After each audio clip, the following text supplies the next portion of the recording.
तुम्हें सुनाने जा रहा हूं। ये सिर्फ एक कहानी नहीं, बल्कि एक ऐसा वाकया है जिसने एक खानदान की जिंदगी हमेशा के लिए बदल दी।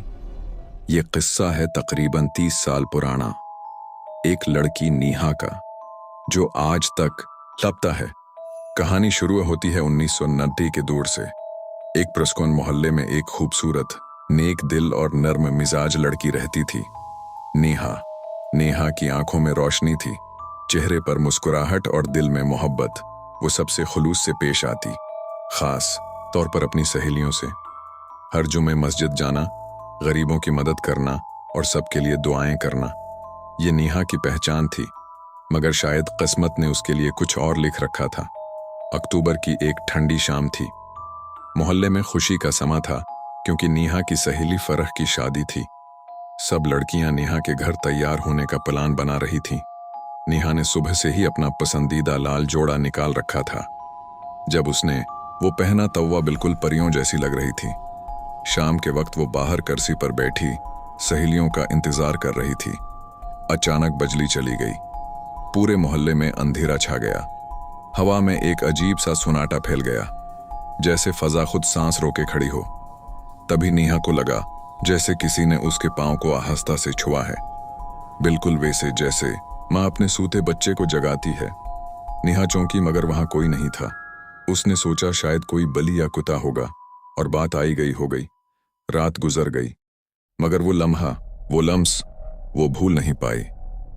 अगली सुबह जब नेहा उठी तो कमरे में एक अजीब सी खुशबू फैली हुई थी। ऐसी खुशबू जो आम नहीं थी, जैसे किसी ने जन्नत का इत्र छिड़क दिया हो। नेहा ने हंसकर माँ से पूछा, अम्मी, आज कमरे में इतनी प्यारी खुशबू क्यों है? माँ ने कहा, कुछ नहीं बेटा, शायद तुम्हारा वो नया इत्र होगा। इसी दिन दोपहर को नेहा ने कहा, अम्मी, दिल चाह रहा है अनारकली वाली मिठाई खाने को। माँ ने कहा, बेटा, अब्बा जुम्मे की नमाज के बाद ले आएंगे। मगर जब शाम को नेहा अपने कमरे में गई तो बेड के पास एक सुनहरी डब्बे में वही मिठाई रखी थी, ताज़ा और खुशबूदार। अब नेहा हैरान थी। अब्बा को तो पता ही नहीं था कि वो मिठाई मांग रही है।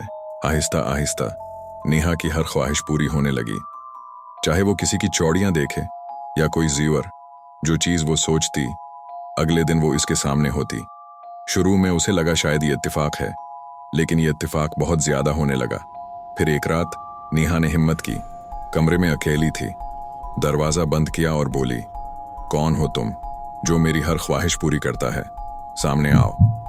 अचानक कमरा लरजने लगा, पर्दे हिलने लगे और एक साया नमूदार हुआ। धूल के बादलों में से एक खूबसूरत नौजवान की शक्ल भरी, मगर उसकी आंखों में एक गैर मामूली चमक थी। वो बोला, ड्रो मत नेहा, मैं तुम्हें नुकसान नहीं पहुंचाऊंगा। मैं वही हूं जिसने इस रात तुम्हारे पांव को छुआ था। तब से तुम्हारी हर ख्वाहिश पूरी कर रहा हूं। मैं एक जिन हूं और तुमसे मोहब्बत करता हूं।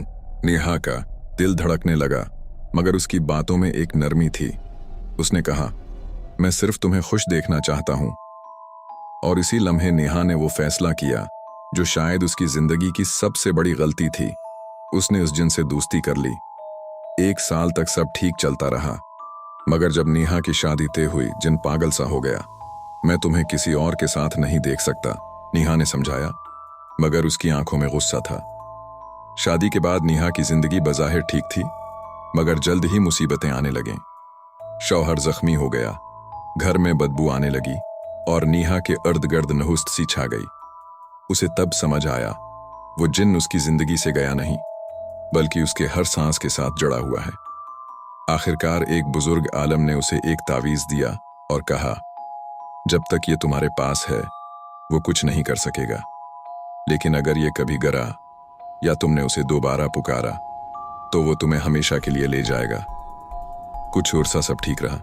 नेहा फिर से हंसने लगी, जिंदगी मामूल पर आ गई। मगर एक दिन नवंबर की एक ठंडी शाम वो घर से निकली और कभी वापस ना आई।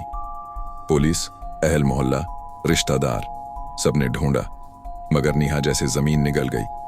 आज भी 30 साल बाद इसके पुराने घर से रात के वक्त कभी कभी किसी लड़की के रोने की आवाज आती है। कुछ लोग कहते हैं वो नेहा है, जो अब भी वहां कैद है, अपनी एक भूल की सजा भुगत रही है। अगर तुम्हें ये कहानी पसंद आई हो तो वीडियो को लाइक करो, शेयर करो और कमेंट में बताओ। अगर तुम्हारे साथ भी कभी कोई गैर मामूली वाकया पेश आया हो तो हो सकता है अगली कहानी तुम्हारी हो।